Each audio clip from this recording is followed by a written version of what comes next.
Peter Doocy is saying Joe Biden is only going to lead this election on one condition. You guys have got to check this out. Told the largest pro-Biden super PAC that roughly $90 million in pledges are now frozen if Biden remains at the top of the ticket. But this may only be the beginning. Reports claim a coordinated Democratic rebellion is set to unfold during a brutal 48-hour stretch for Biden.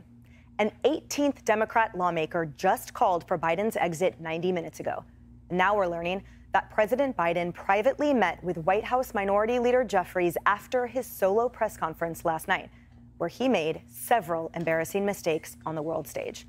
Hello, everyone. This is Outnumbered. I'm Emily Compagno, and joining me today, Fox Business anchor and host of American Dream Home on Fox Business, Cheryl Casoni, Fox News contributor and host of Tommy Lahren is Fearless on Outkick, Tommy Lahren, former RNC Deputy Communications Director and Vice President of COIN, Cassie Smedley, and Fox and Friends First co-host Todd Pyro.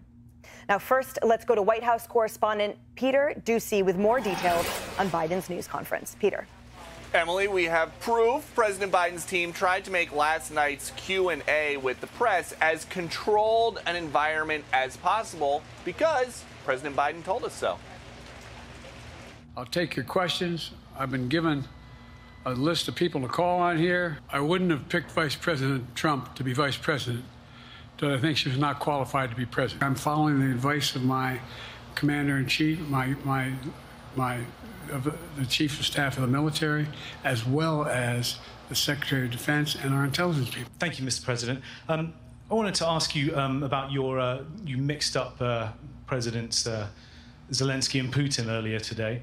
I love my staff, but they add things all the time. At the very end, I'm catching hell from my wife. Anyway.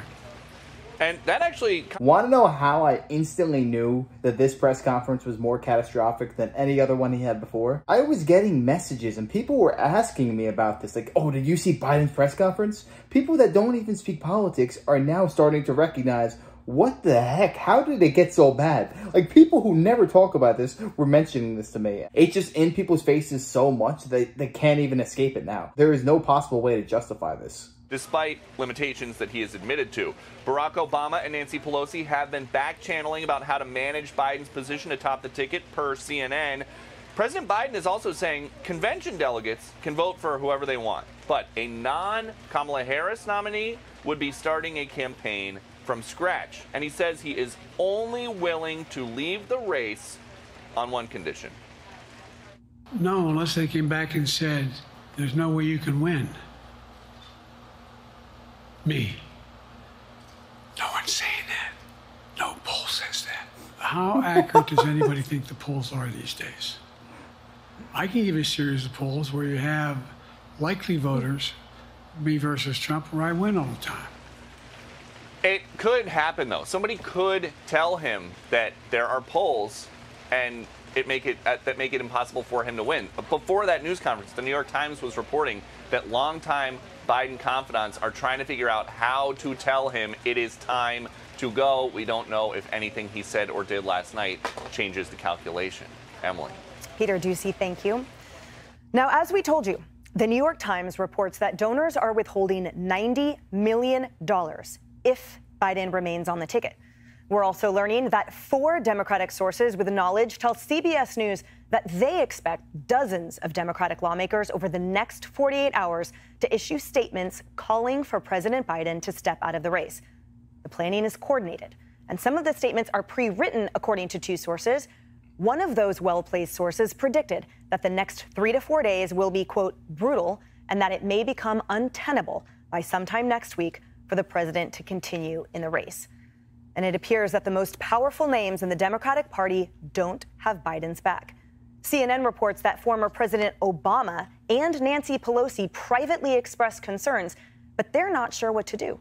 Quote, more than a dozen members of Congress, operatives, and multiple people in touch with both Obama and Pelosi, many of whom say that the end for Biden's candidacy feels clear. And at this point, it's just a matter of how it plays out, even after Thursday night's news conference. And if those two feel otherwise, several leading Democrats say, They need to say that clearly as soon as possible before even more damage is done less than 4 months before the election. They are absolutely screwed. There is nobody that they can put in right now that can compete against Trump. There's nobody. Who do they have? Gavin Newsom? Michelle Obama? Come on, let's be real. Their only option right now is Robert F. Kennedy. And they don't like RFK. The same way they didn't like Bernie Sanders, but I feel like it's their only option against Trump. And what Biden was saying about the polls, I don't believe the polls either. I think Donald Trump has a much larger lead than the polls are saying. Slow motion, yet at the same time barreling down the tracks, seems to be an absolutely imploding candidacy with different vectors that it seems are all of a sudden defecting. From the media to potentially former President Obama, and perhaps none more potentially impactful than the $90 million from donors that is being used as ransom. Yeah. How do you win as a Democrat without the media behind you, without Hollywood behind you, without big money donors behind you, without your own party behind you? That's a pretty steep hill to climb if you're anybody. This president might not feel like it's time for him to hang it up, but everybody else around him feels like it's time for him to hang it up. And this all feels very coordinated. None of this to me feels spur of the moment. I don't even think this was a matter of 2 weeks ago the decision was made. I have felt for a long time that this has been a coordinated and planned effort. I don't think they were ever going to go with a Joe Biden on the top of that ticket. I think they're very worried about a Vice President Kamala Harris because they need to win those Rust Belt states. And Joe Biden does much better in those states than Kamala Harris does. So I think the only reason it's taking this long is because they don't know what to do with a Vice President Kamala Harris at the top of that ticket. That's the only reason, in my view, that it has taken this long. And if last night was supposed to calm everyone's fears, it didn't do that. Yes, he did better than some people thought, but the bar was so low and he still messed up several times. And that's what everyone's talking about today, talking about the fact that he confused his own vice president with the former President Trump. You can't escape that. To me, the snowball is rolling down the hill and you can't reverse the snowball. And at the end of the day, Cheryl, whose opinion matters most? Will the president indeed hang on far beyond all of these clamoring voices, or will he eventually have to succumb and try to salvage some dignity? What do you see here with that and with the voters and their response? Well, you start to pull funding, and I think that could be a big sway right there. You're talking about this $90 million that's now frozen. I was looking at one comment from Future Forward. They would only say in this report that just came out within the last hour that they only expected contributors who had paused donations to return once the current uncertainty about the ticket was resolved. That's issue number one. Number two, who's got his ear? We know that it's Jill and it's Hunter. But his relationship reportedly with Chuck Schumer, there's a trust problem there with Chuck Schumer. So that voice, Hakeem Jeffries, hasn't been in power long enough and may not have, even though we know Hakeem Jeffries did speak with the president and sent out that letter, which we've seen said basic, but he didn't say step down or stay or whatever. It was more of like, well, I did voice my concerns to the president last night. At the end of the day, though, I keep going back to that $240 million that Kamala Harris has at her disposal if she is on that ticket. And I think this is why the donors are freezing the money, because they know that if you start to pull back, it's not just about Joe Biden anymore. This is down ballot, guys. This is about Congress. This is about the House, about the Senate. And if these Democratic senators and Congress people start to really be more concerned about their own positions, that's when the conversation changes and the pressure ramps up, I think. I want to talk to you about the campaign, about Joe Biden's campaign at this moment, because everyone is sort of fulfilling their jobs, right? Then that can be a sort of a myopic position. So obviously those working at the campaign, they will be the last ones to throw in the towel. Now we have the campaign chair saying, if we can get through these 2 weeks that we're living through, we can get through anything. She also used a few expletives about how tough it's been lately. But the question remains, do you think that these 2 weeks will indeed be make or break for this president? Or has almost 4 years of policy laid the table for a couple of straws that broke the camel's back that at this point are irreversible? Do you think he can succeed past these 2 weeks? Well, I think to the point of Jen O'Malley Dillon, she is in survival mode with her team. She's trying to keep the troops together because if they start to break, then there really is no going back, right?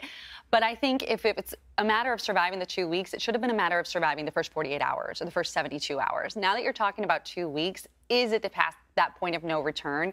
Once they're playing the money card, I saw that's where I thought, oh boy, because that's really the strongest thing. If you don't have money, you're really done for. But I think everything that's going around the couch, one thing we talked about is if they felt so good about their alternative, Vice President Kamala Harris, they would have been out days ago. That's their problem, is that the backup option is also no good. They have no good options. So that's why they're stuttering and trying to figure out if they can salvage anything. So they either keep Joe Biden on the ballot and Donald Trump has a dumpster truck of quotes to use against him, or they replace him and they still have to spend weeks, if not months, sort of validating it to their voters who are very upset with their party right now. If you actually think about it, you can't throw a no-name against Trump because they will get slaughtered. They have to be someone recognizable that the average voter knows. You're gonna need a Gavin Newsom, Michelle Obama, but even then, they all have their faults. There's no real candidate that could step in and take the throne for the next 4 or 8 years in the Democratic Party. The Democratic Party is dying. Anybody who had a chance to make some momentum in that party, they push out. Bernie Sanders, Tulsi Gabbard, RFK, they only want people who do exactly as they say. So they kind of shot themselves in the foot here. I don't feel bad at all about it because they did it to themselves. And I don't want to hear about this 2 weeks. Every American knows what Joe Biden has been doing these past 4 years in office. Everyone knows their lives are much worse now than they were 4 years ago. You cannot outrun bad policy. For this madness, we have 6 states that all of a sudden were sort of flipped and became battleground swing states, leaning toward Trump now. Even New York here is all of a sudden battleground. It's a state Biden won by 23 points. So it's against that landscape that is potentially untenable for Biden that all of a sudden now this faltering's happened and Kamala polls even less than he does. So what do you see happening with the voters? Because of that shift you mentioned with the voters, logic and all the arguments articulated on this couch would dictate that Joe is gone because the voters don't like Joe. I would just caution on this. Did you see the reaction from some in the media last night? And have you heard the reaction to last night's press conference from Biden enablers in the White House? Those two entities thought that Joe did a good job. Rachel Maddow articulated that Joe Biden was amazing on foreign policy last night. So if that's what's in Joe Biden's ear, because we know he listens to his enablers in the White House, and we know he watches MSNBC. We also know that Joe has a tremendously outsized ego. I think Joe's staying in the race. I talked to Kellyanne Conway. I did radio for Jimmy yesterday. I was in for Jimmy Fallon. And I asked her about this, and she said, I've interviewed the chief of staff to Jill Biden. Let me tell you, they've been girding for this moment for 50 years. They are not going to give up the presidency that easily. So if I'm the Republicans next week, what do I do with all of this information? I drive home over 4 straight days that we, the GOP, are the party of unity and the Democrats are the party of absolute disarray. Why do I do that? Because the Republican National Convention is not just for the Fox viewer. It is for the nation. It is to convince that undecided voter who to pull the lever for. And if you can distance yourself from the disarray that Republicans had with all those speaker kerfuffles over the last couple of years and say, you thought that was bad, you ain't seen nothing yet. Look at the Democrats right now. They are imploding. I think that that helps not only Donald Trump, but every single one of those down ballot races. The next 4 days are crucial, meaning Monday through Thursday for Republicans. And that money, that's a down ballot issue as well. That $90 million freeze that you mentioned, that's a down ballot story because that's a PAC. That is not just the Biden-Harris campaign. That is a PAC. That's the thing. The worse that Joe Biden does, the worse it's going to be for the Democrats. When you had Obama on that ticket, Democrats were winning all these races because everybody was going out to vote for Obama, and they might as well just check Democrat all the way down the line. Next election,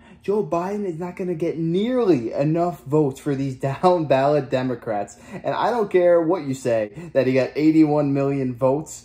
He ain't that popular this time around. I don't care how many dead people disagree with me. But yeah, the one thing that worries me about all this is that we're still like 5-6 months away from November. I know people have been saying it wasn't the most free and fair election last time, so that kind of worries me what they're gonna do because they have plenty of time to plan stuff. But yeah, let me know what you guys think about this down below. Do you think Joe Biden will be the Democratic nominee, or will they get someone else in his place? And if so, who? Who on earth could possibly come in and challenge Donald Trump? I think the only viable option for them is RFK, but I don't think they're ever going to do that. But yeah, let me know your thoughts down below. I'd love to hear that. And if you enjoyed, make sure to smash that like, comment, subscribe, and wish you guys nothing but the best. Till next time.